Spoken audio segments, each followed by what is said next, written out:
What's the starter pack to becoming an entrepreneur? Now, if you know anything about starter packs, it's like a whole bunch of memes on the internet that there are starter packs, things that you actually need to get started into something, right? That's what I mean. And for me to become an entrepreneur, I read 3 books. You know how there are those little moments in life that kind of define you for the rest of your life? Well, these 3 books helped shape my entire aspect of life. And I'm going to give you stories behind every single one. And even this shirt has a lot of meaning to this entire video. I'm going to tell you the meaning of this shirt at the end of the video, so stick around. And if you don't know me, my name is TommyBryson. You're going to know me. Now, here's the main thing I want to put across there.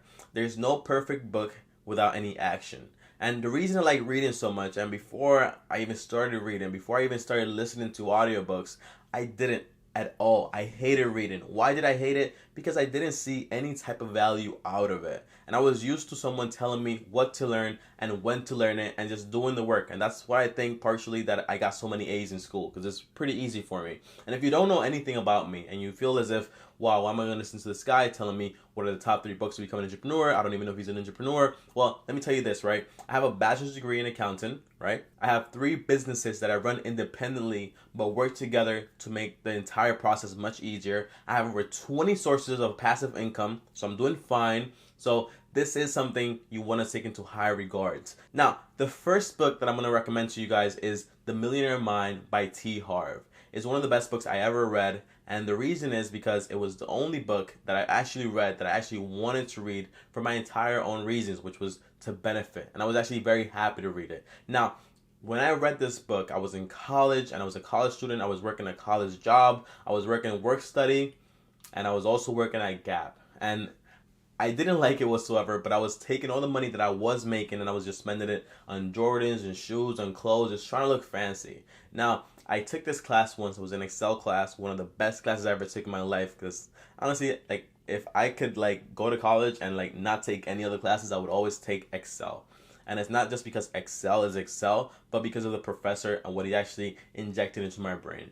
Now, the professor did this entire thing, this competition, where he told me, Tommy, if you build a portfolio of stocks and if you win, if you get the most profits at the end of the semester, then we're going to give you this book as a prize, right? It was an entire class, like 30 students, and I was like, thanks, professor, that's a great story. But I was actually very interested. When I started learning about stocks and all those stuff, I got very interested in making money without having to work for money, right? And making money have to work for you. So I went ahead and I built an entire portfolio, but rather than waiting for him like the entire semester to get the book, I literally just went on the internet and downloaded the PDF. I started reading it and reading it and reading it and reading it and reading it. And right after I was done with that book, I can promise you this, guys, I didn't buy any shoes anymore.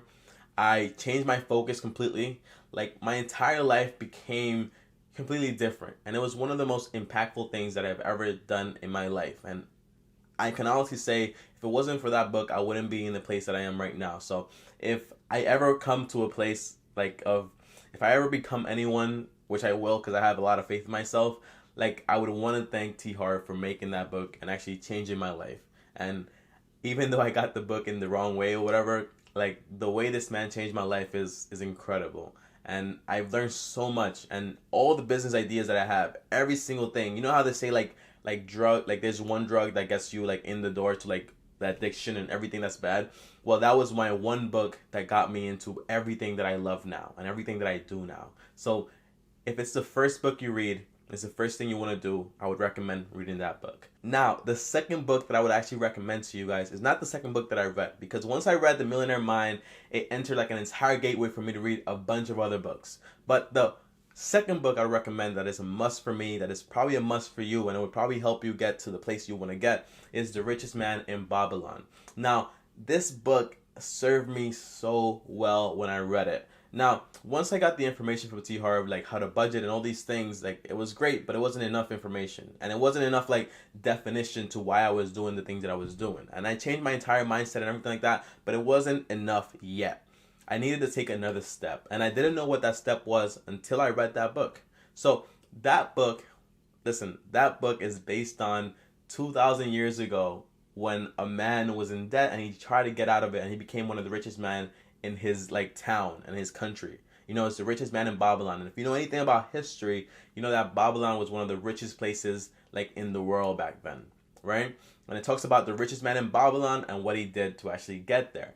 Now, when I read this book, I wasn't like doing anything wrong like crazy. I wasn't spending a lot of money, but I didn't really know why I was doing the things that I was doing. And I had like credit card debt, and I had like certain things that I could have been doing better. And I remember I had issues like, with my dad and a whole bunch of things. And if you don't know anything about this stuff that I'm saying right now, watch some of my past videos. And this is why I say finance is simple, because the same methods that they used back then 2,000 years ago, they still work today, because money hasn't changed. What it does hasn't changed. Like, everything is the same. The only thing that has changed is the exchange and what we actually are buying and the products and services that we're being offered, and how everything is much more easier now, actually, right? But guys, this book had a massive effect on me, because it taught me something, that the most important things in a man, in a person, is character, reliability, and saying something to himself and keeping his word. And I remember this specific thing in the book, and he spoke about I don't know, I really like these are the most like emotional books and the best books I ever read, So every time I think about it, it brings back a lot of strong feelings. But I remember this one story in the book, and he says, if I tell myself that every single day when I'm passing the river, I'm gonna pick up a rock and throw it in the river, I'll keep doing that, and I'll keep doing that, and I'll keep doing that. Because the moment you stop doing it is the moment you lose respect for yourself. And ever since then, when I've decided to do something, and yes, I failed, yes, I failed tragically, I had consideration, and I had the information there that taught me, like, if you don't do this, and you say you were going to do this, you're not respecting yourself. And don't take that too seriously, right? Because every time I read a book, everything that was there, I interpret it in my own way, right? And that's what information is. That's what it's supposed to be, So when I read that and I said, like, oh my gosh, if I say I'm going to do this, I'm going to do this, and I have to do it, but I can't make excuses not to do it. But there are times that come in your life where you're going to have to say, wow, I can either do what I said I was going to do and keep making the same mistakes over and over, or I can cut this off right now while I'm ahead.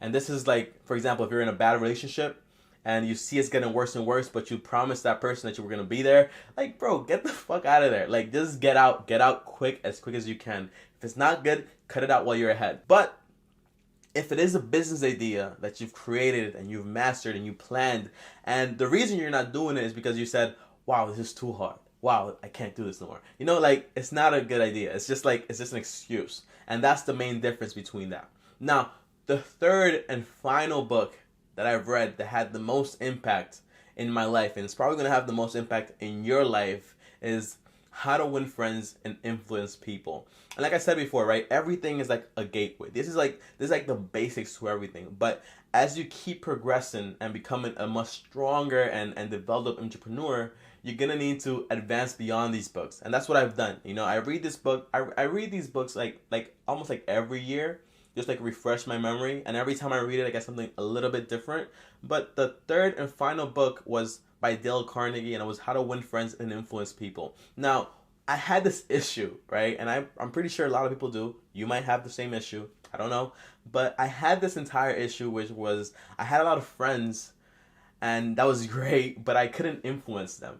I couldn't get my ideas across. I couldn't understand people's ideas. I had a hard time working in teams, and I had a hard time, like, if I said I'm going to do this and, like, you're saying something else, like, it would just, like, bash, and it would just not get, like, anywhere. Like, it was bad communication skills. So when I read this book, it taught me how to speak to people, understand people, taught me the importance of learning someone's name, calling them by their name.